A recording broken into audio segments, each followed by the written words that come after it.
কি গো গিন্নি, এটা কিসের ফর্দ? কোনো অনুষ্ঠান হবে নাকি? বিয়ে হবে গো। বিয়ে? কার বিয়ে? ভগবান শিবের সাথে দেবী পার্বতীর বিয়ে।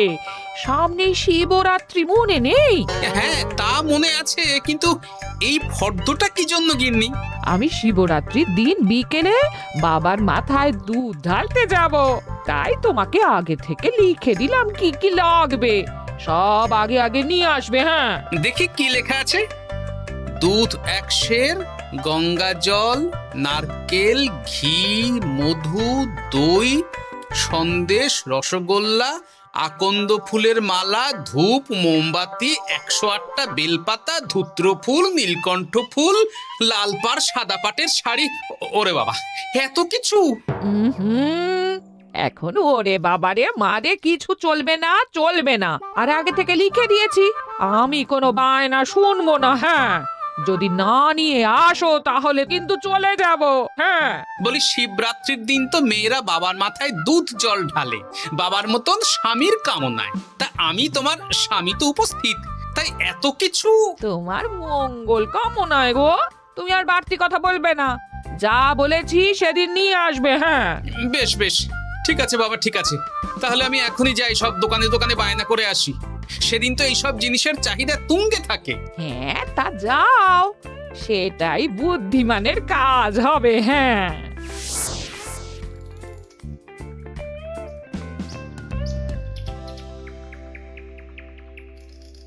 আরে এই তো পুটির বাবা, সকালে রাজসভায় গিয়েছিলে কিন্তু তেমন কোনো কথা হলো না। হ্যাঁ গোপাল দাদা, এখন কি যে করি।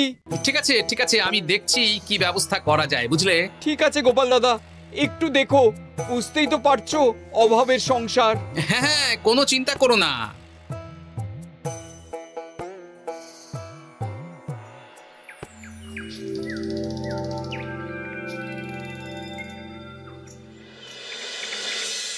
আচ্ছা, আজ তাহলে শিবরাত্রির আয়োজন নিয়ে আলোচনা হোক। মহারাজ, এসব নিয়ে আপনি চিন্তা করবেন কেন?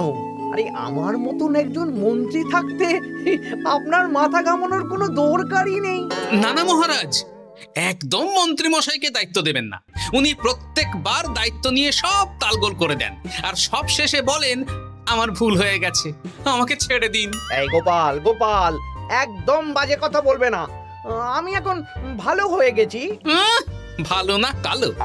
মহারাজ মহারাজ, আপনি আমাকে দায়িত্ব দিন, আমি সব সামলে দেব। সব কাজ সবাই মিলে করলেই তো ভালো।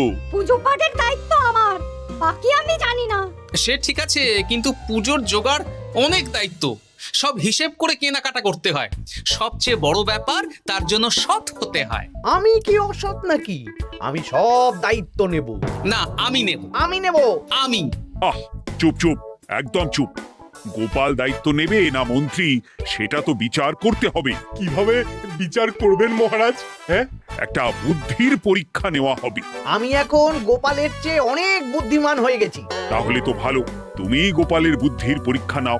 যদি গোপাল জিতে যায় তাহলে গোপালই দায়িত্ব পাবে, নইলে তুমি। ঠিক আছে, আমি এক্ষুনি প্রশ্ন করছি। হ্যাঁ হ্যাঁ, করুন করুন। হ্যাঁ, এমন কি জিনিস যা তুমি যতই খাও পেট ভরবে না? বাবা, মন্ত্রী কি প্রশ্ন করলে! গোপাল, বলো বলো বলো। এবার জমবে মজা। বেশ, তাহলে বলি। হ্যাঁ, বলো বলো। উত্তর হলো বাতাস। যতই খাও পেট ভরে না।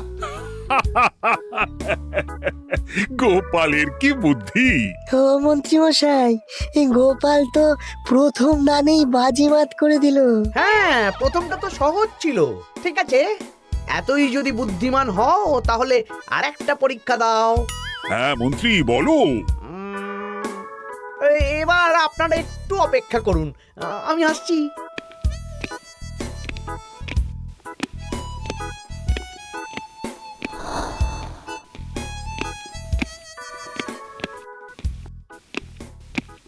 এই তো মন্ত্রী এসে গেছে, আবার হাতে একটা খাঁচা। এই নাও গোপাল, এই খাঁচায় একটি অদৃশ্য মুরগি আছে।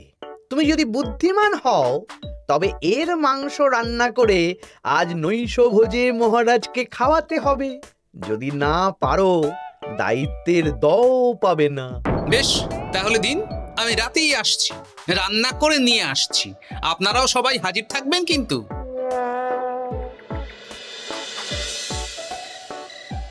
এই সেরেছে, গোপাল যে এখনো এলো না।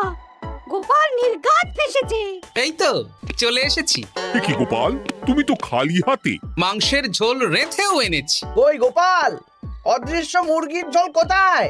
হ্যাঁ, কোথায় গোপাল? আহ, মহারাজ, অমন সুস্বাদু মুরগি আমি আগে কখনো খাইনি। আমি সেটা রান্না করে রাজপ্রাসাদের প্রধান ফটকের বাইরে রেখে এসেছি। মস্করা হচ্ছে?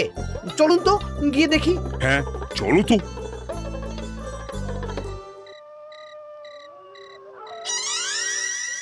এ কি, এখানে তো কিছুই নেই, আমি তো দেখতে পাচ্ছি না। আমরা তো কেউ কিছু দেখতেই পাচ্ছি না। কোথায় কোথায় মাংসের ঝোল? আরে মন্ত্রী মশাই, অদৃশ্য মুরগি রান্না করলে ঝোলটাও তো অদৃশ্যই হবে। আপনি দেখতে পাচ্ছেন না, মানে আপনার মনে পাপ আছে, নইলে আপনার চোখের সমস্যা। মহারাজ তো ঠিকই দেখতে পাচ্ছেন, তাই না মহারাজ? এই রে, গোপাল তো মোক্ষম জবাব দিয়েছে। হ্যাঁ হ্যাঁ, চমৎকার ঘ্রাণ বেরোচ্ছে। মন্ত্রী, তুমি দেখতে পাচ্ছ না কেন? ইয়ে না, মানে ঠিক আছে, ঠিক আছে, পাচ্ছি, দেখতে পাচ্ছি। একটু ঝাপসা লাগছে, মনে হয় চোখ দেখাতে হবে। তার মানে গোপাল তো মন্ত্রী মশাইকে পরপর দুবার হারালো। আর একটা সুযোগ দিন মহারাজ, শেষ সুযোগ। বেশ, দিলাম। গোপালের কিন্তু বিশাল বুদ্ধি। মন্ত্রী, দেখো তো তুমি পারো কিনা, আর এটাই শেষ সুযোগ। মহারাজ, গোপাল যদি এতই বুদ্ধিমান হয়, তবে ও কি বলতে পারবে কাল ভোরে আমার মনে প্রথম কোন চিন্তাটা আসবে? এটা তো খুবই সহজ কথা। কাল ভোরে আপনার মনে প্রথম চিন্তা আসবে মহারাজ যেন দীর্ঘজীবী হন এবং রাজ্যের উন্নতি হোক। এই সেরেছে, এবার তো মহা ফাপড়ে পড়লাম। আমি যদি বলি না, এটা আমার চিন্তা ছিল না, তবে মহারাজের কাছে গর্দান যাবে। আর যদি বলি হ্যাঁ, তবে গোপালের বুদ্ধির কাছে আমাকে হার মানতে হবে। কি মন্ত্রী, বলো। হ্যাঁ, ঠিক বলেছ গোপাল, এটাই আমার চিন্তা ছিল। সাবাস গোপাল, সাবাস, কি তীক্ষ্ণ বুদ্ধি। তাহলে এই বুদ্ধির পরীক্ষায় বিজয়ী হলো গোপাল। জয় গোপালের জয়। তাহলে শিবরাত্রির পুজোর আয়োজনের দায়িত্ব এবার গোপালের। আমার আর কোনো চিন্তা রইল না। মহারাজ, গোপাল তো সব দায়িত্বই পেল, আমাকেও কিছু একটা দায়িত্ব দিন। আমিও একটা ঈশ্বরের সেবা করার সুযোগ চাই। আহ, তুমি তো হেরে গেলে। তাতে কি, ভালো কাজ করতে চাইছি, একটু সুযোগ দিন মহারাজ। বেশ, তাহলে তুমি গ্রামবাসীদের ভোগ প্রসাদ খাওয়ানোর দায়িত্বটা নাও। ধন্যবাদ মহারাজ। হ্যাঁ মন্ত্রী, মিলেমিশে কাজ করো, কিন্তু ঝামেলা করো না। না না, আমি সুষ্ঠুভাবে পালন করব। ঠিক আছে মন্ত্রী মশাই, তাহলে ওইটুকুই করুক, কিন্তু আমার কাজে কোনো বাধা দিতে আসবেন না। না না না, তোমার কাজে কোনো বাধা আসবে না। আমি ভোগ প্রসাদ বিতরণ, খাওয়া দাওয়া, এই সব ব্যাপারটা দেখব।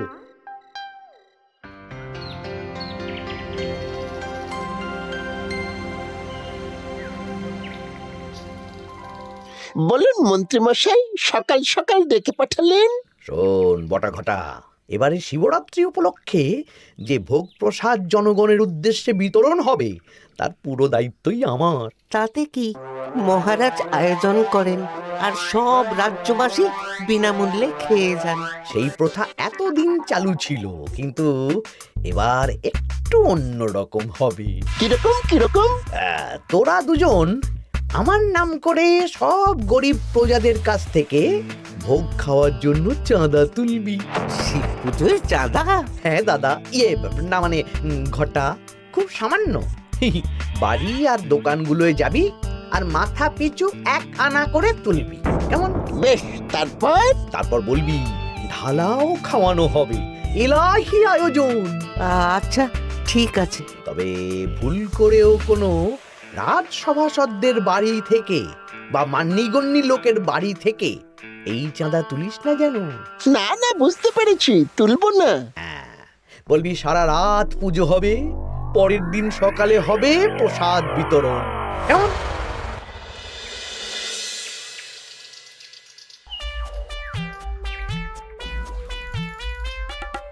বলা, এবারে শিবরাত্রি উপলক্ষে যে পূজা হবে তার ভোগ প্রসাদ খাবে তো? নিশ্চয়ই নিশ্চয়ই। এবারে সব দায়িত্ব মন্ত্রী মশাইয়ের, এলাহি আয়োজন। তা তোমাদের বাড়িতে কতজন সদস্য? আমি আর আমার গিন্নি দুজন। তাহলে দুয়ানা দাও, এক আনা করে দুজন। আবার অর্থ দিতে হচ্ছে? হ্যাঁ, এলাহি আয়োজন, তাই এই সামান্য অনুদান। আচ্ছা বেশ, এই নাও দুয়ানা। চিন্তা করো না ভোলা, এমন খাওয়ানো হবে না। রাতের বেলা শিব পুজো আর পরের দিন সকালে জীব পুজো। বাবা বাবা বাবা, সব দোকানে দোকানে আমি যাচ্ছি, আর তুই লোকজনের বাড়ি বাড়ি যা। বেশ। রে, কত হলো? অনেক হয়েছে মন্ত্রী মশাই, এই দেখুন। বাবা বাবা বাবা, এক আনা করে নিয়েই তো থলে ভরে গেছে। হ্যাঁ, এবার হবে মাছের তেলে মাছ ভাজা। মহারাজও ভোগের আয়োজনের জন্য আজকে মোহর দিয়ে দিয়েছেন। তার মানে তো আপনার মুনাফাই মুনাফা, লাভই লাভ। আমাদেরকেও কিছু দিন। দেব দেব, এখনো কাজ বাকি আছে।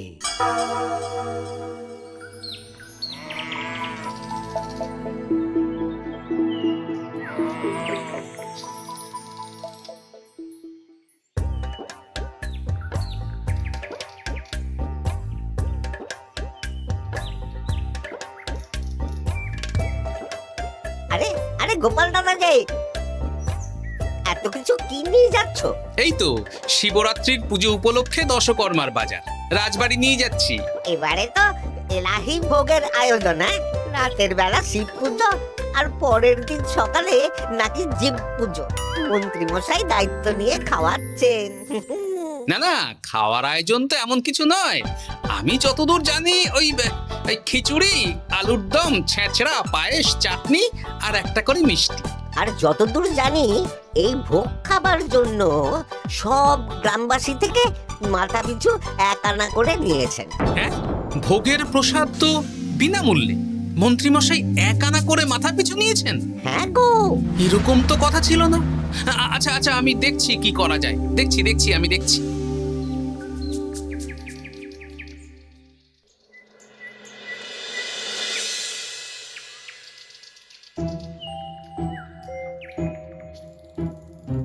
ভায়া, বলছি তোমার কাছে মন্ত্রীমশাই এসেছিলেন? হ্যাঁ, চালের বায়না করে গেলেন। তা কি চালের বায়না করলেন? খুবই সাধারণ চাল, আমার দোকানে সবচেয়ে কম দামি চাল বলতে পারো। সে চাল তো আমি পুজোর দিন পাঠিয়ে দেব বলেছি। আচ্ছা, কেনাকাটার রসিদপত্র? না না, সেসব হয়নি, শেষে দেব। শোনো, মহারাজের আদেশ, মন্ত্রীমশাই যে চাল বলেছেন তার থেকে 5 গুণ উৎকৃষ্ট মানের চাল দেওয়া চাই। যে চাল রাজা বাদশারাও খুব কম খান, সবচেয়ে দামি চাল। আচ্ছা, আর ডাল? ওটাও 1 নম্বর মানের সোনামুখ দেবে। বেশ। মন্ত্রীমশাই যা যা বায়না দিয়েছেন পরিমাণ এক থাকবে, শুধু জিনিসপত্রের মান বাড়বে। ঠিক আছে? আচ্ছা ঠিক আছে। আর একথা মন্ত্রীমশাইকে জানানোর দরকার নেই, শুধু মোহরটা ওনার কাছ থেকে আদায় করে নিও। যেদিন খাওয়ানো হবে সেদিন বিকেলে যাবে, মানে শিবরাত্রির পরের দিন বিকেল। বেশ।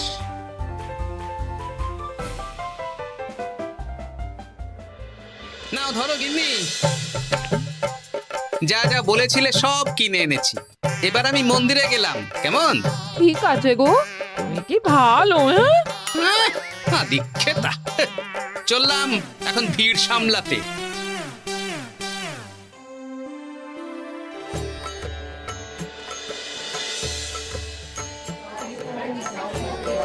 একটু সারিবদ্ধভাবে দাঁড়ান, আপনারও সুযোগ আসবে। বাবা কাউকে ফিরিয়ে দেবে না। দেখো মন্ত্রী, দেখো গোপাল কি সুন্দর ভিড় সামলাচ্ছে। ওকে তো এই জন্যই দায়িত্ব দেওয়া। হ্যাঁ, তাই তো দেখছি। ওম নমঃ শিবায়। হে ভোলানাথ, দেবাদিদেব মহাদেব সকলের কল্যাণ করুন। জয় দেবাদিদেব মহাদেবের জয়। হে ভোলেনাথ মহেশ্বর, মঙ্গল করো বাবা। জয় বাবা ভোলাদেব মহেশ্বরের জয়। তা তোমার শরীর এখন কেমন? এই তো বেশ ভালো আছি। সবই তোমার জন্য। তুমি না সাহায্য করলে ওই ওষুধ আমার পেটেই পড়তো না। না না, আমি তো নিমিত্ত মাত্র, সবই মহাদেবের ইচ্ছে। জয় বাবা মহাদেবের জয়। চলি গো। কাল ভোগ খেতে তাড়াতাড়ি চলে এসো।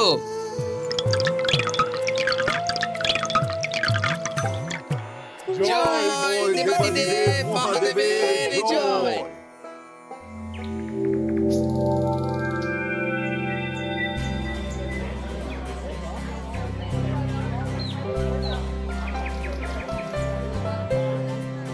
সত্যি মন্ত্রী মশাইয়ের ভোগের প্রসাদ পেয়ে মনটা ভরে গেল।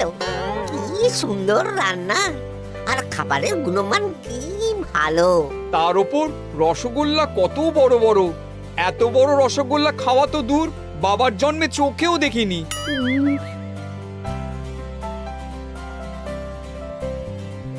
এই সেরেছে।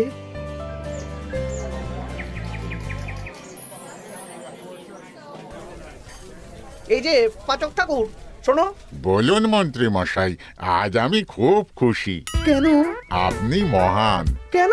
মানে আপনি যে চাল পাঠিয়েছেন সে চালে রান্না করা আমার স্বপ্ন ছিল। কি গন্ধ, কি গুণমান, রাজা বাদশাদের চাল বলে কথা। আমি তো খুব সাধারণ মানের চাল দিতে বলেছিলাম, 30 আনা সের মূল্যের চাল। কেন, নবাব বাদশাদের ঘরে এই চালটা থাকে। তাই? কোথা থেকে এলো? কেন, চালের দোকান থেকে এসেছে। মিষ্টিও দারুণ, রসগোল্লা তো নয়, যেন যেন একেবারে বড় বড় রাজভোগ। কি আকার, কি গুণমান, কি স্বাদ। আহা, দেখুন দেখুন দেখুন। বাবা, ভোলা এত বড় রসগোল্লা দিয়েছে। ঠিক আছে, যা হচ্ছে হতে দে। আমি তো চিন্তায় পড়ে গেছি।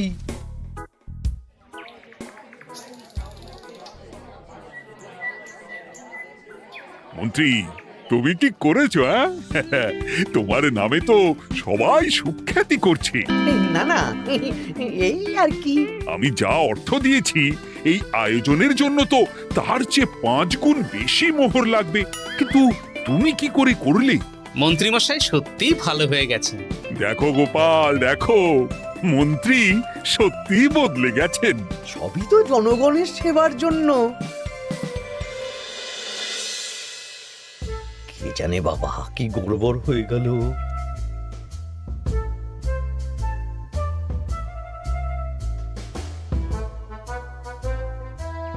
মন্ত্রী মশাই, বকেয়া পাওনা নিতে এলাম। আপনার মোট হয়েছে চালের 350 মোহর, মুগ ডালের 250 মোহর, আর মশলাপাতি 100 মোহর। হ্যাঁ, বলো কি? মন্ত্রী মশাই, ওই আপনার মোট বকেয়া 300 মোহর। আর আমার এই 150 মোহর। হ্যাঁ, চলুন মহারাজ, একটু মন্ত্রীমশাইয়ের বাড়ির দিকে ঢু মেরে আসি। চল। চলুন, ওনাকে গিয়ে ধন্যবাদ জানিয়ে আসি। এই না না না, আরে আরে আমি কি করে দেব? আমি কি চন্দ্রমুখী আলু দিতে বলেছিলাম? আমি কি করে দেব? না না, ও আপনাকে দিতেই হবে। হ্যাঁ, কি বলছো মন্ত্রী? তুমি এত ভালো কাজ করেছো, এত বড় মুখ করে সকালে বললে যে সবই জনগণের সেবার জন্য। আরে আমি কিভাবে জানবো যে এত খরচ হয়ে যাবে? কেন মন্ত্রীমশাই, আপনি তো গ্রামবাসীদের থেকে অর্থ নিয়েছেন, মাথা পিছু 1 আনা করে। মানে এই সব তো কথা ছিল না। এই সেরেছে, গোপাল কি করে জেনে গেল? এসব কথা কি আর চাপা থাকে? আর সেই জন্যই তো আপনি ভালো মানের খাবার খাইয়েছেন। সত্যি তো, যে মানের খাবার খাওয়ানো হয়েছে তা কৃষ্ণনগর কেন, আশেপাশের কয়েকটা নগরের লোকও এই জিনিস চোখে দেখেনি, আর তাই তুমি অর্থ আদায় করেছো। না মানে, আমি বুঝতে পারছি না, আমার অনুমতি ছাড়া এগুলো হলো কি করে? মন্ত্রী মশাই, বকেয়া পাওনা দিন, নইলে খারাপ হয়ে যাবে বলে দিচ্ছি। হয়ে গেল, আমি ভিখারি হয়ে গেলাম। অগিন্নি, মোহরের থলেগুলো নিয়ে এসো, গয়নাগাটি নিয়ে এসো। আমাকে পথে বসিয়ে দিল। কে কে আমার এত বড় সর্বনাশ করলো? আমি মন্ত্রী মশাই, আমি। আপনি যখন চাঁদা তুলে ভালো খাওয়াতে চাইছেন, তাই সবচেয়ে ভালো খাওয়ানোর ব্যবস্থা করে দিলাম, তাও আবার আপনার ঘাড় ভেঙে। আমার সর্বনাশ হয়ে গেল।